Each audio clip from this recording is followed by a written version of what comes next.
Everyone in the world is unique and special in his or her own way. But many kids today see that as a bad thing, and you shouldn't. You strive to be like everyone else instead of finding your own identity. The children's picture book by Max Lucado with illustrations by Sergio Martinez entitled You Are Special sends a different message. It takes children through the life of a little wooden boy, a Wemmick, Punchinello. He believes he is not a good wooden person. He is clumsy, his paint is chipping, he can't do any special tricks, and no one else thinks he is special either. The book follows Punchinello as he comes to a special realization. Now let's dive into the world of the Wemmicks and see what is in store for Punchinello's life. The Wemmicks were small wooden people, carved by a woodworker named Eli. His workshop sat on a hill overlooking their village. Each Wemmick was different. Some had big noses, others had large eyes. Some were tall and others were short. Some wore hats, others wore coats. But all were made by the same carver, and all lived in the village. And all day, every day, the Wemmicks did the same thing. They gave each other stickers. Each Wemmick had a box of golden star stickers and a box of gray dot stickers. Up and down the street, all over the city, people spent their day sticking stars or dots on one another. The pretty ones, those with smooth wood and fine paint, always got stars. But if the wood was rough or the paint was chipped, the Wemmicks gave dots. The talented ones got stars too. Some could lift big sticks high above their heads or jump over tall boxes. Still, others knew big words or could sing pretty songs. Everyone gave them stars.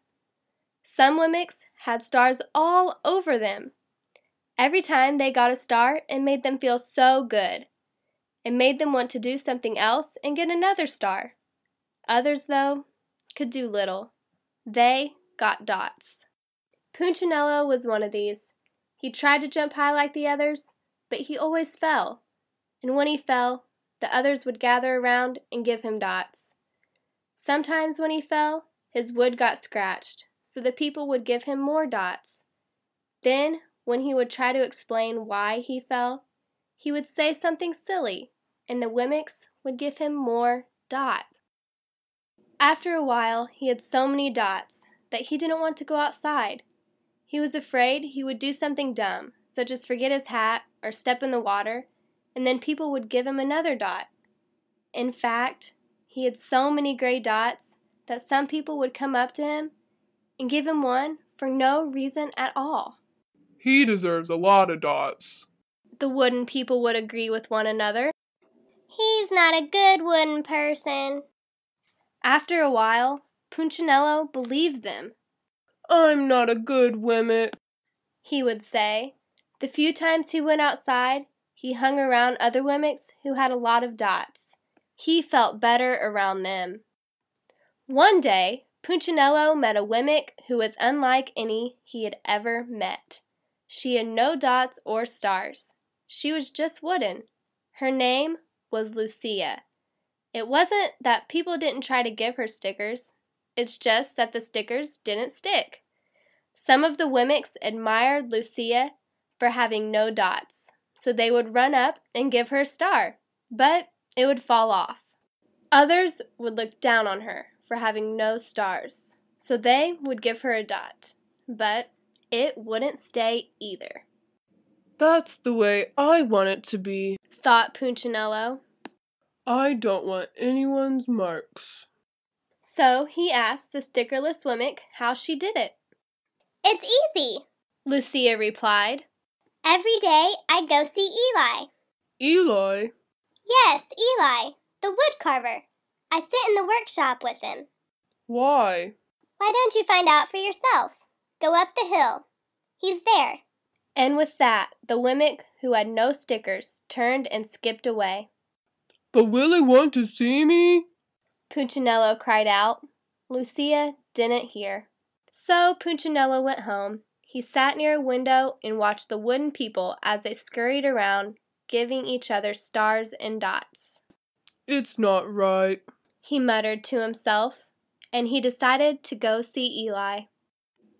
Punchinello walked up the narrow path to the top of the hill and stepped into the big shop.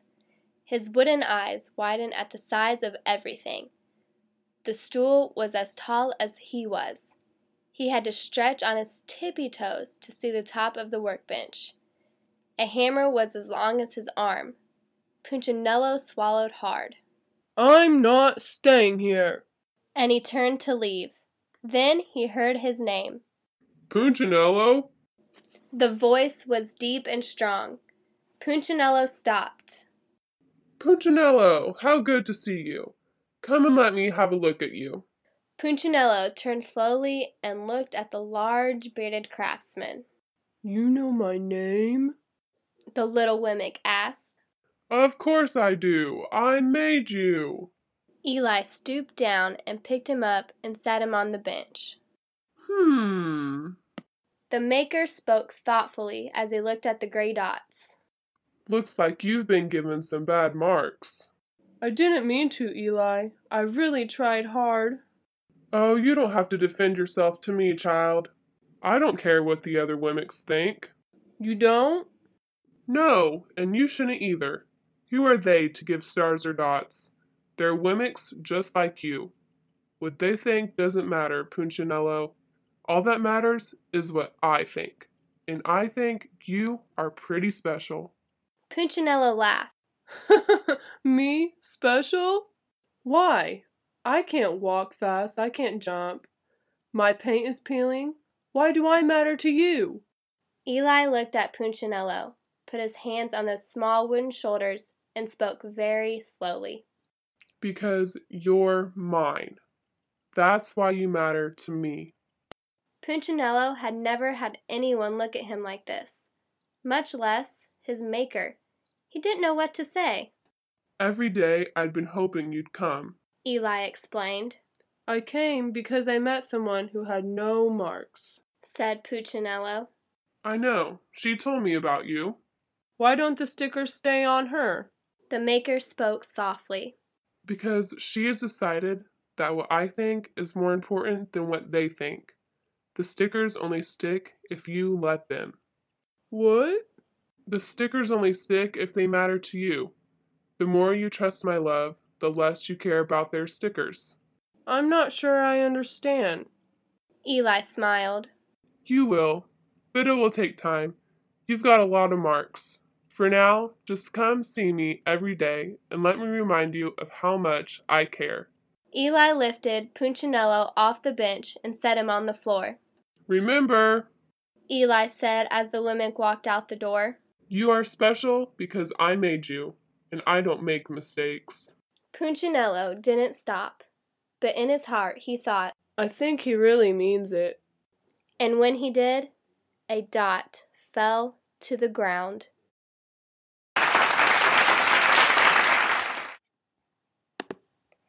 You Are Special should be in every teacher's library. This book is great to help show students how special they are, just the way they are. They do not have to try and be like everyone else. They should just be themselves. I love the way the author used stars and dots as a metaphor for how the village people judged each other. It is a great reference for how we are labeled at school as nerds or jocks. It's all unimportant in the end, and it doesn't matter. Punchinello was made easily relatable because everyone feels judged at some point in his or her life. I love the illustrations and how they correlate with what was being said. They look as if they were done with colored pencil, and they are beautiful.